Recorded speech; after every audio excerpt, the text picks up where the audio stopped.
When Matteo went up on stage to accept the Entrepreneur of the Year award in the large conference room of a luxury hotel, the spotlight hit him hard. He was wearing a dark suit, elegant but simple, and a smile that was not the result of arrogance, but of gratitude. Many in the room saw him as an example. At just 32 years old, he had managed to build a technology company worth millions. But few, almost no one, really knew the path that had brought him there. Matteo did not come from a wealthy family. He grew up in a forgotten area of the South, where the lights of the shopping malls did not reach and dreams were often put aside to survive. His biological father left them when he was only 2 years old. His mother, Anna, later remarried a man who, unfortunately, was never truly a father to him. Gino, his stepfather, spent his days between alcohol, swearing, and silences full of anger.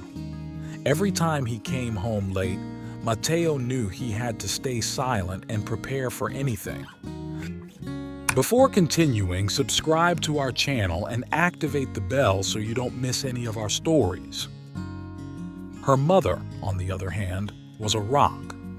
Not in the imposing sense of the word, but in the deepest and most resistant one. She was small, with a slightly curved back and hands marked by time and work. Her fingers, gnarled and often red, told of years spent scrubbing floors, polishing windows, and dragging buckets too heavy for her body. Her nails were worn, and the skin on her hands was so chapped by detergents that it felt like sandpaper. She worked as a cleaner in a hotel along the highway, an anonymous place that was always the same, where the smell of ammonia covered everything else. She left the house when the sky was still black, with her coat tight on and a quick pace so as not to miss the 5 o'clock bus. She returned when it was already dark, often with a bag of groceries in her hand and the tired look of someone who has given everything. Sometimes her son would see her stop on the kitchen chair, the wobbly one that no one had ever fixed, and collapse as if her body no longer belonged to her. Her eyes would fill with silent tears, which she never let fall. She would stare into space, her shoulders hunched, her knees pressed together, and her hands abandoned in her lap. But then, all it took was a small noise, the clinking of a cup, a step in the next room, and she would be right back on her feet, ready to take care of everyone with a tired but sincere smile. Matteo didn't have many toys or new clothes. He took his books from the school library, the ones he could find whole. But he had an insatiable curiosity and a natural talent for numbers. The teachers soon noticed that spark. One in particular, Professor Denardis, told him a phrase that Matteo would carry in his heart for the rest of his life. Your departure doesn't define your arrival, but you have to really want it.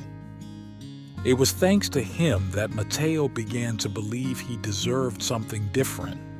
He spent his afternoon studying, often with the noise of the television blaring in the other room and his stepfather's screams in the background. But he didn't give up. His refuge was his study with a computer that his mother had managed to buy in installments. He taught himself the first programming languages not for fun, but out of necessity. He felt that only by building something with his own hands would he be able to change his life. When graduation came, his mother didn't stop working that day either, but she cooked him his favorite meal and told him, "Never look back except to see how far you've come." Soon afterward, Matteo won a scholarship to college. It was his chance, and he didn't waste it. Milan was a different world. People always seemed to run. Words were colder, but he was not scared. He worked in the evening as a waiter, and the next morning he was punctual in class. He did not allow himself distractions. Every exam was a battle, every success a small revenge.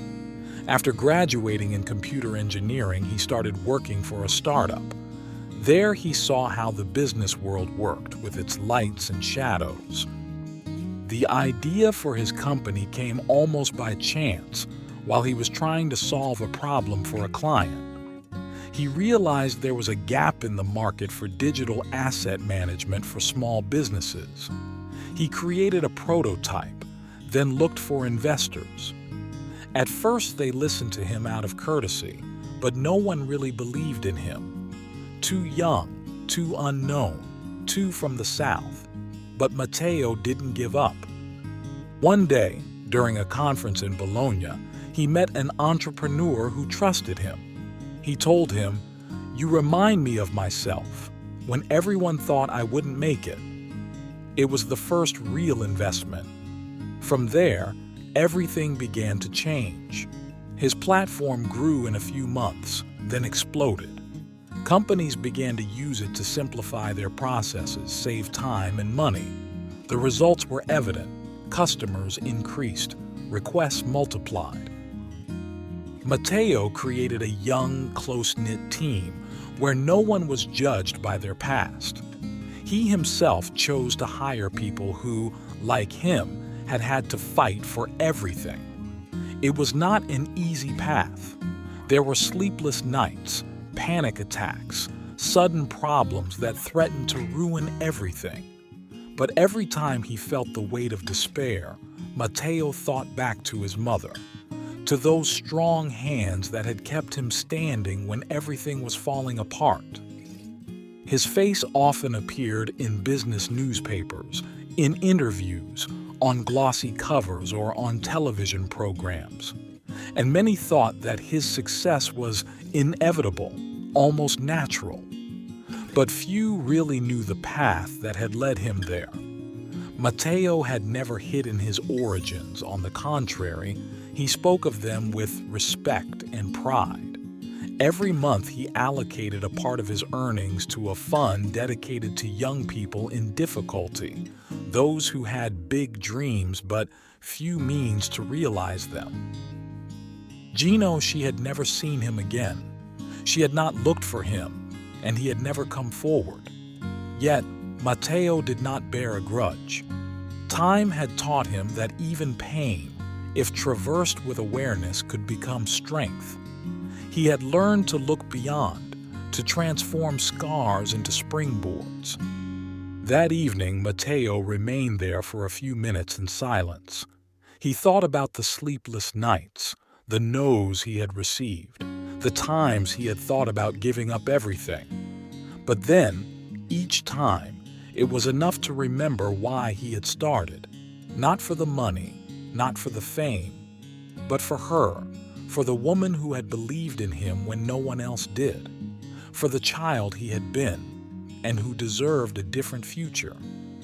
And so, while the city fell asleep, Matteo closed his eyes for a moment. He was not just an entrepreneur. He was a man who had had the courage to rewrite his own destiny, one step at a time. Did you like this story? Leave a comment below. Thanks for watching the video till the end, and see you next story.